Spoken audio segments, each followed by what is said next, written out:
Hallo Leute, herzlich willkommen auf unserem Kochschule OE Kanal. Heute gibt es wieder was ganz Leckeres. Die Zutaten, die seht ihr schon hinter mir.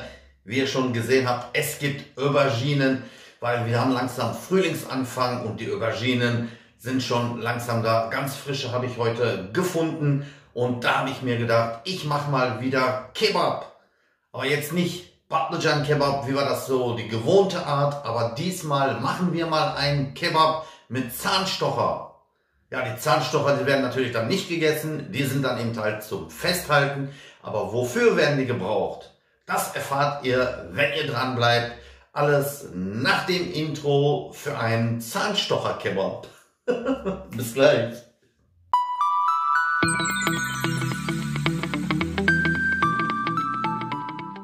So Leute, unsere gewohnte Ansicht. Wir haben hier 500 Gramm Hackfleisch, dann haben wir 2 Zwiebeln, das sind glaube ich 2, ja 1, 2 Knoblauchzehen, je nach Bedarf, ne, ich habe mal ausgerechnet, 1, 2, 3, 4, 5, das sind 5 Auberginen, aber lange, nicht so kurze nehmen, noch länger, je länger, desto besser, ihr werdet später sehen warum. Dann habe ich hier noch 2 Tomaten und ich habe hier noch eine Paprika, das ist der Standard. Wenn das nicht reichen sollte, ich habe natürlich noch Reserve. Und ganz wichtig, die Zahnstocher. Darum geht es ja hier. Zahnstocher-Kebab. Auf geht's. So, auf geht's. Wir fangen mit unseren Auberginen an. Die Köpfe werden hier mal abgeschnitten und der ja hinten auch. Dann können wir hier so ein bisschen ganz fein. Ja, Handys sollte ich auf lautlos stellen, wäre natürlich von Vorteil. Eine Sekunde, Leute. Habe ich gerade vergessen. Ich kriege so viele Messages hier, wisst ihr gar nicht. So, einfach mal 4-mal hier so die Seiten. Und hier auch nochmal. Damit das schön Öl zieht später. Die werden jetzt, früher bei Patlıcan Kebab, wisst ihr, haben wir die immer so geschnitten, aber diesmal werden die so längs gezogen. Mal gucken, wie ich das mache. Ihr könnt das so per Hand, ungefähr nicht so ganz dick und aber auch nicht ganz dünn. So in der Art hier. So geht es eigentlich recht gut. Ja, die werden wir mal zur Seite legen.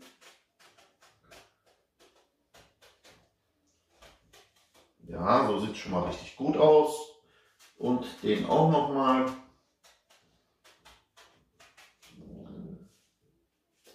Jetzt haben wir 1, 2, 3. Okay, wenn wir den hier, das Stück hier noch mal ein bisschen abschneiden hier.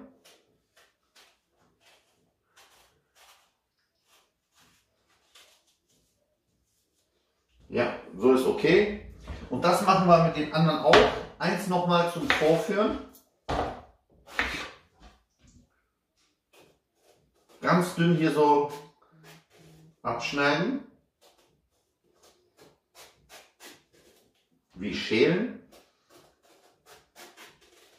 Ihr könnt die andere Variante auch versuchen so runter zu machen, aber da ist eine Gefahr, dass die Finger dazwischen sind. So ist eigentlich recht gut.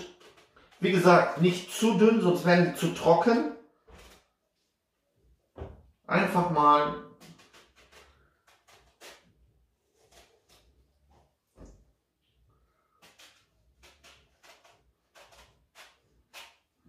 so sieht es doch schon mal gut aus. Hier, das wäre zum Beispiel zu dick und nur das untere, das wäre dann zu dünn. Einfach mal hier das Stück mal abziehen, aber nur nicht wegschmeißen. Kann sein, dass wir die dann vielleicht später brauchen oder so. Ich mache mit den anderen auch fertig und melde mich gleich wieder. So Leute, ich bin fertig, aber ich muss so ein bisschen umdisponieren. Und zwar habe ich einen anderen Behälter hier. Der wird mit Wasser aufgefüllt. Das ist, damit es später leckerer schmeckt. Jetzt werdet ihr sagen, wie, wo, was. Ihr wisst so, von Natur aus sind die Auberginen so ein bisschen bitter. Ne? Um diese Bitterkeit wegzunehmen, werden wir hier in Wasser, ein paar Minuten, bis man Hackfleisch vorbereitet, in Salzwasser, hier so 2 Teelöffel Salz. Und Wasser und Salz entzieht diese bitteren Geschmack. Ja? Ihr müsst nachher bevor ihr das alles bratet, natürlich das alles abtupfen, damit dann nicht nass bleibt. Sonst habt ihr die ganze Zeit, sagt schnell. So, hier passt auch nicht alles, aber so lange Stücke haben. Aber das kriegen wir hin. Den Rest kann ich auch noch hier rein Wasser machen. Auf jeden Fall das so in Wasser drehen und ab und zu mal umdrehen in der Zeit. Hier mache ich das Gleiche. Das sieht nur so aus, ist viel mit Arbeit verbunden, denkt ihr jetzt. Aber der Geschmack, der wird nachher alles toppen. So, die können jetzt in der Zeit hier ausruhen. Und wir machen schon direkt in der Zeit die Köfte. Zahnstocher, Kebab. So, ich mache mal hier fertig und dann melde ich mich wieder. Es geht weiter, Leute. Hackfleisch ist fertig. Ich habe hier schon ein bisschen vorgearbeitet. Ich habe von letztes Mal noch ein bisschen Petersilie gehabt. Ein bisschen Grünzeug. Schadet nie da drin. Ne, den könnt ihr auch mal so ein bisschen so klein machen. So klein wie möglich. Bevor die kaputt gehen, kann man das verwerten. Müsst ihr nicht unbedingt.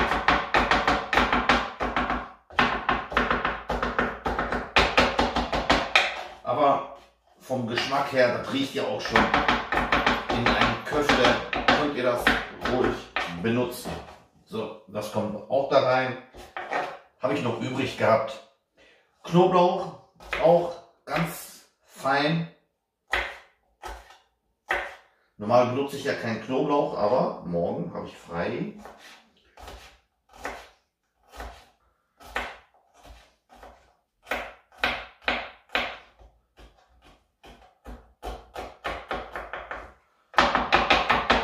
Ich glaube, ich hole mir auch so ein Teil, was mein Vater hat, hier, wo man mir so schön alles so hacken kann. Das ist doch immer schön. So, das auch da rein. So, Zwiebeln auch fein. Einfach mal 3, 4, 5 Mal hier so längs und dann ganz fein schneiden. Aber die Hobbyköche, die wissen das ja schon, die kennen das. Ihr könntet theoretisch auch so einen Mixer nehmen, so einen Roboter, was ich letztens mal für die Tepsi Kebab benutzt habe. Aber so geht's auch. Je feiner, desto besser.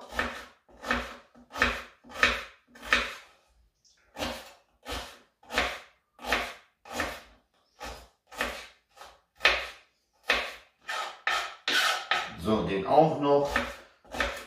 Hat uns jetzt keine 2 Minuten gedauert, glaube ich. Ja, meine Videos werden immer ein bisschen lang, aber dafür ausführlich mit Beschreibung, mit bisschen Reden, bisschen Smalltalk mit euch.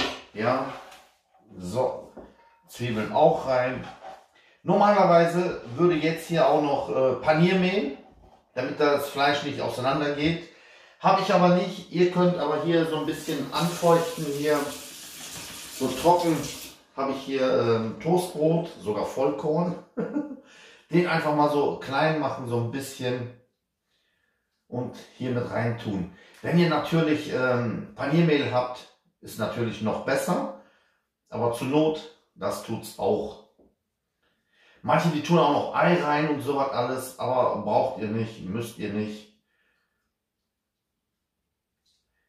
Wenn die gleich hier aufgequollen sind, wenn ich die gleich hier richtig schön rein knete, dann passiert da überhaupt nichts. Hier so ein Toastbrot reicht. Braucht auch nicht ganz klein machen, so ein bisschen. Deswegen habe ich das ja so nass gemacht. So.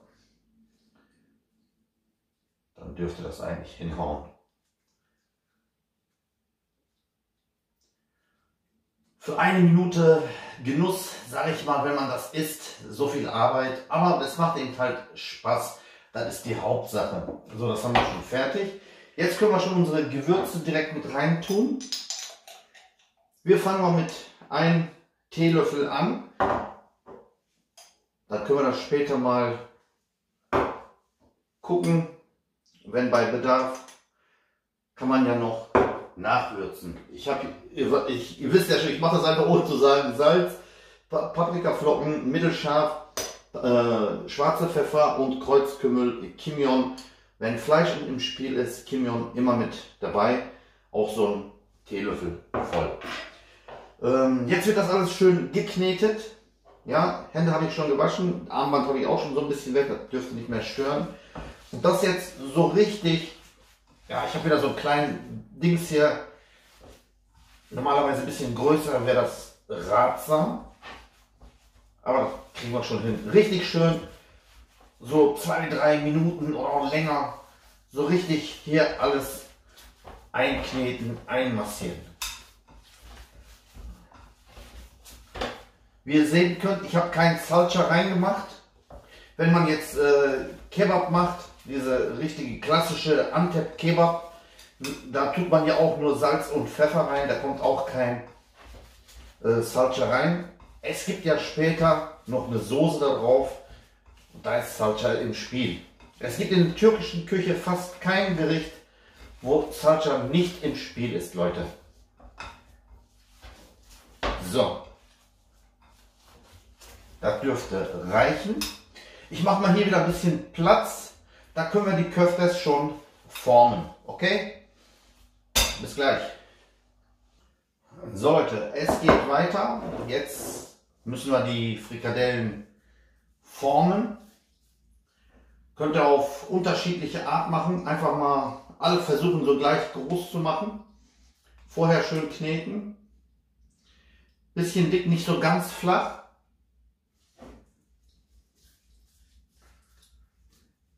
Wenn es euch an den Händen kleben sollte, könnt ihr Öl oder Wasser benutzen.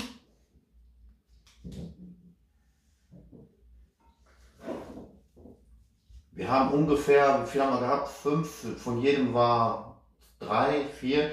Wenn wir hier 10 so Stücke rauskriegen, das ist schon okay.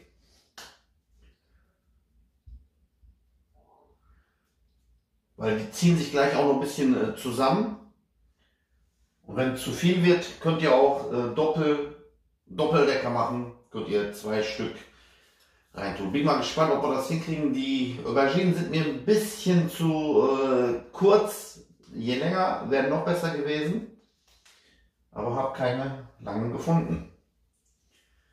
Gibt es ja unterschiedlich. Einmal für Dolma zu machen, dann gibt es so lange, für Kebab zu machen. Das geht eigentlich recht flott. Ich mache einfach mal alle fertig und melde mich wieder, sonst braucht ihr mir nicht die ganze Zeit auf den Finger gucken, bei der Schulter hier. Es geht weiter. Ich habe jetzt die Auberginen mal hier das Wasser weg. Hier könnt ihr so ein bisschen so abtupfen, ja, dass sie so ein bisschen trocken sind und dann je nach Größe, je nach welche ihr zuerst nehmen wollt, hier mal so aufreihen. Und wenn es mal ein bisschen spritzt oder so, ist dann nicht so schlimm, wenn ihr so einen Spritzschutz habt. Ne? Wie gesagt, diese Methode mit Wasser und das ist natürlich extra viel Arbeit, aber ihr werdet das nachher am Geschmack tatsächlich feststellen, weil ihr wisst, wenn ihr das mal so roh probiert, es ist bitter. Ja? Auberginen an und für sich sind bitter. Und deswegen ist diese Prozedur, damit man eben halt das Bittere so ein bisschen eindämmt. Ich mache mal hier alles fertig und gehe dann rüber. Sonst wird das Video diesmal echt lang. So, es geht weiter. Wie ihr sehen könnt, habe ich gerade ganz vergessen zu sagen, die Köftes, die sind schon geformt. Ja. Ich habe hier Rapsöl. Ruhig auch ein bisschen mehr nehmen, weil die Auberginen, die werden viel ziehen. Und hier habe ich mir, wo ich die nachher dann, wenn die fertig sind, rein tue zum Aufbewahren, hier richtig mit Küchenrolle ausgelegt, damit der Rest von dem Fett eingesogen wird. Ihr könntet natürlich als Alternative das hier mit Öl bestreichen, beide Seiten, auf ein Backblech tun und in den Backofen rein. Dann werden, da ist die Gefahr, dass es dann ein bisschen knusprig wird, dann kriegt er das nicht gerollt. Wir müssen das ja nachher rollen. Ja, Jetzt warten wir mal, bis das hier alles warm ist und ich melde mich dann wieder.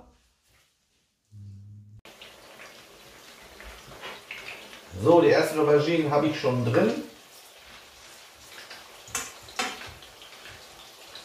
Das können wir auch schon mal einmal wenden.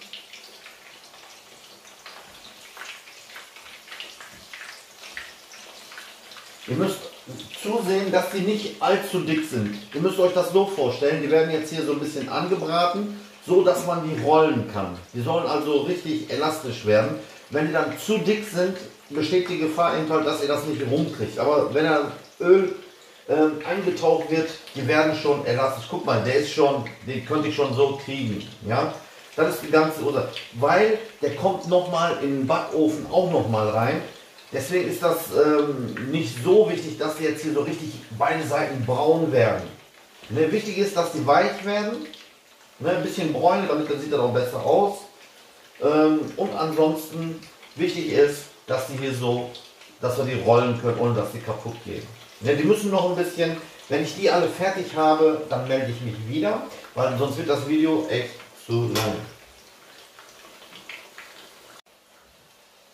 So Leute, herzlich willkommen wieder zurück. Wie ihr sehen könnt, ich bin schon ziemlich weit.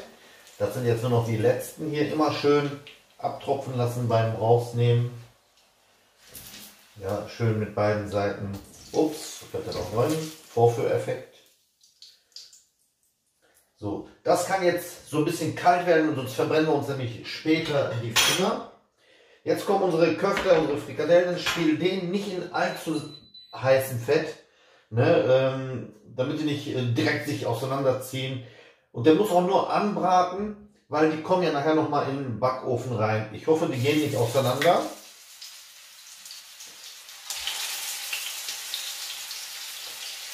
Die werden sich auf jeden Fall zusammenziehen.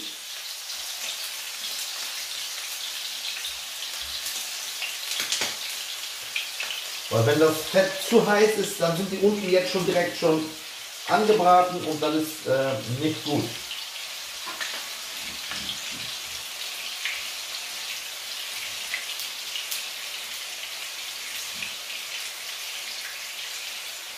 So, jetzt können wir da auch noch was rein tun.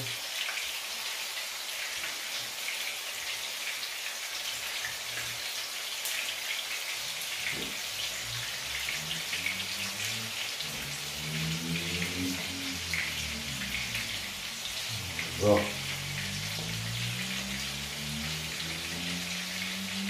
Schön von beiden Seiten anbraten, rausnehmen und dann geht's weiter. Wenden, einfach so umdrehen. Oh, das sieht doch so gut aus. Die gehen auch nicht auseinander oder so. Ne? Ganz ohne Ei. Das klappt wunderbar.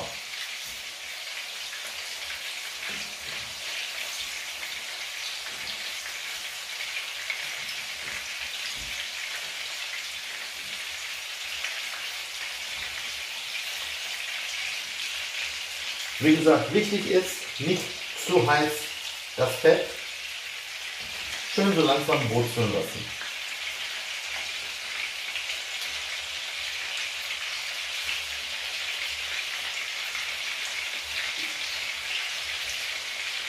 Wenn die zwei sich auch noch zusammenziehen, den letzten, da kriegen wir alles sogar noch in eine Bratpfanne rein. Ist das nicht toll? So. Ich melde mich gleich wieder. Ich muss hier ein bisschen Ordnung schaffen, weil gleich kommt eine richtig gute Arbeit. Dekorieren. So Leute, es geht weiter. Jetzt kommt das Dekorieren. Ich habe hier schon mal zwei Varianten gemacht. So auf diese Art könntet ihr es machen. Ja. Das Problem ist, wie ich gerade schon euch auch schon versucht habe zu erklären, die sind nicht lang genug. Ihr habt jetzt Möglichkeit, einmal so die Möglichkeit zu machen. Nur eine Seite zu. Sieht auch besser aus. Jetzt kommen nämlich unsere Zahnstocher ins Spiel, deswegen heißt das ja auch Zahnstocher. Den hier einfach so fixieren und fertig. Hier wird nachher noch dekoriert, da kommt gleich noch Tomate und sowas rein. Die andere Variante, ich zeige euch das mal nochmal. Wenn ihr wenn die ein bisschen lang sind, könntet ihr das theoretisch auch. Moment, der kommt hier so, der kommt hier so. Dann nehmt ihr auch wieder so eine Frikadelle, die kommt hier zwischen. Wenn die jetzt lang genug wären, würde der hier, oder die Köfte ist kleiner, und den auch nochmal hier rum. Ne? Und dann in der Mitte, wenn die lang genug wären, einfach fixieren. Aber weil unsere jetzt nicht so lang sind, müsste man das theoretisch mit 2 Zahnstochern festmachen. Ne? Und die kommen nachher auch noch in den Backofen rein. Ich entscheide mich jetzt mal für diese Variante. Dafür sind die gut. Noch eins zum Gucken. Einfach nur hier rein. Der kommt hier drüber. Der wird hier drüber gelappt. Und fixieren. Und fertig. Ich mache jetzt alle mal fertig. Und ich mache jetzt eins schon direkt. Da könnt ihr direkt schon sehen, wie das geht. Paprika habe ich mir hier schon zurecht gebastelt.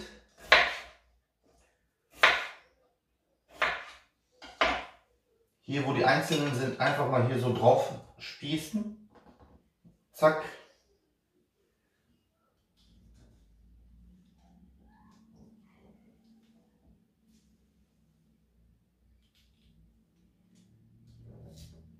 Zack.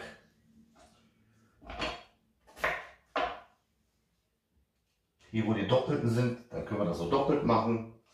Aber jetzt nur eine Probe. Wie gesagt, wenn ihr lange Auberginen habt, dann könnt ihr die natürlich so in der Art machen. Und dann könnt ihr zusätzlich noch eine Tomate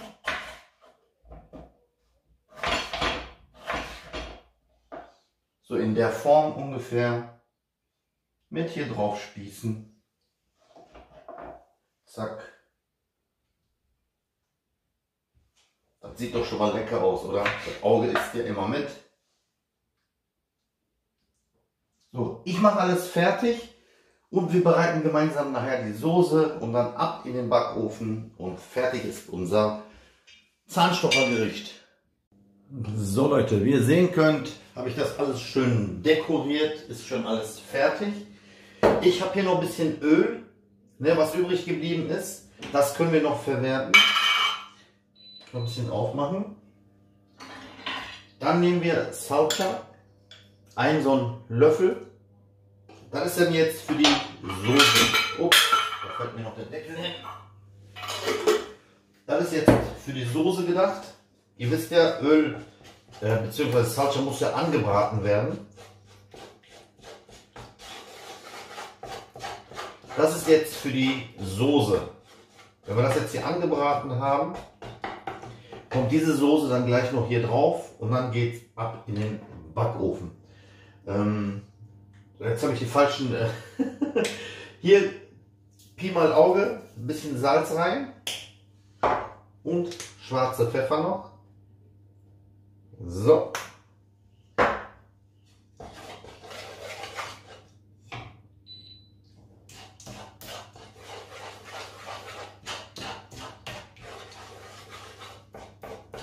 Aber das sieht doch mal schön aus, Leute, oder? Als ob das so Fisch wäre, wie so Sushi oder so, wie das heißt. Ne? Mal was ganz anderes. Und das hält. Wie gesagt, wichtig ist, je länger, desto besser. Oder ihr müsst die Köfte jetzt noch ganz klein machen.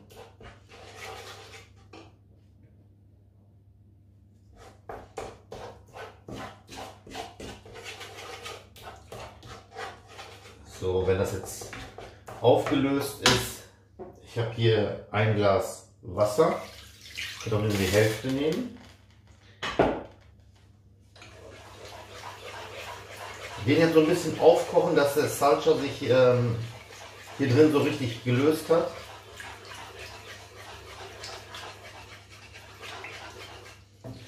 Wie ihr wisst, haben wir ja in dem Fleisch kein Salsa drin, wenn ihr euch daran erinnern könnt.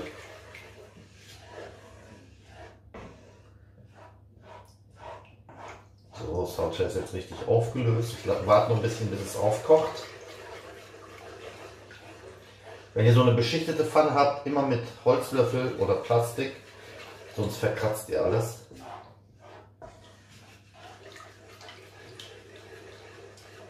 So.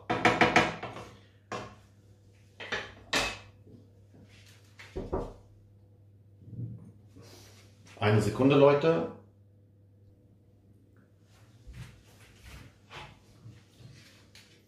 Dann nehmen wir hier so einen Löffel und immer über jeden hier so mal drüber. Seht ihr, das fließt richtig runter auf dem Fleisch, überall richtig drauf und auf dem Boden dann natürlich sammelt es sich dann. Und wenn es gleich im Backofen ist, das wird eine richtige Delikatesse. Ich mache nachher noch Reis-Pilau dazu. Jawohl, haben wir schon fast, den hatten wir schon. Den hatten wir noch nicht. Da bin ich mal gespannt, ob die Mühe es sich dann gelohnt hat, wenn wir es probieren am Tisch gemeinsam, wenn ihr weiter dran bleibt. So, jetzt haben wir überall schon was drauf. Auch hier zwischen den Räumen, da wo hier zum Beispiel, hier ist noch auf dem Fleisch, der zieht dann noch richtig ein. So, wunderbar.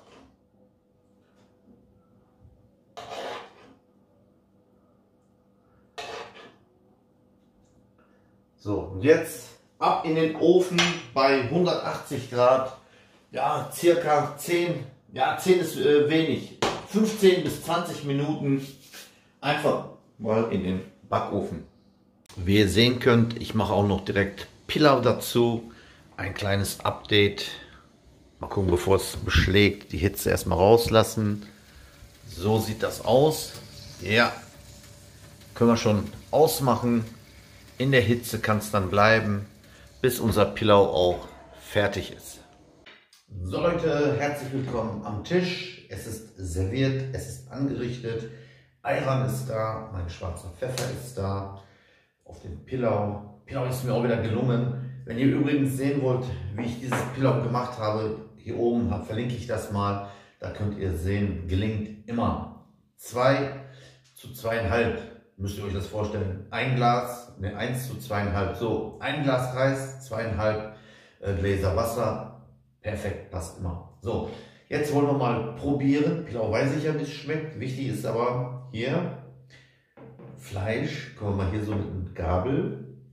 Oh ja, Fleisch ist schon richtig durch. So.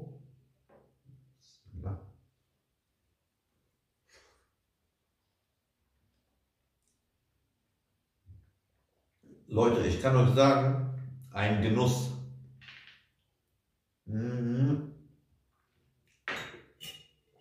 Wirklich ein Genuss. Warum ein Genuss? Wegen dem Öl, weil das ja auch in Öl gebraten wurde. Fleisch schön gewürzt, ist schön durch. Erst haben wir die ja vorgebraten und im Backofen hat er dann so seine richtige Temperatur bekommen. Richtig gut. Super gelungen. War zwar ein bisschen mühselig, das zu machen, aber für 2 Leute, 3 Leute oder wenn mal so eine Party ist oder so, einfach mal so mit diesen Spießen hier oben da drauf, Zahnstocher-Kebab, hört sich auch gut an. Kann man mal machen. Ist uns wieder gut gelungen und ich hoffe, das gelingt euch auch. Ayran immer mit dabei. Wie Ayran gemacht wird, selbst zu Hause braucht ihr gar nicht kaufen, verlinke ich euch auch hier oben, könnt ihr gucken. Und ansonsten hoffe ich, dass euch das Video Spaß gemacht hat. War, glaube ich, ein bisschen zu lang, aber anders geht es eben halt nicht, damit ich euch das richtig erkläre. Ja, dann sehen wir uns nächste Woche wieder mit einem neuen Gericht, hoffe ich. In diesem Sinne, macht's gut, gutes Gelingen beim Nachkochen. Wünscht euch euer, genau, Mehmet Oe. Ciao Leute.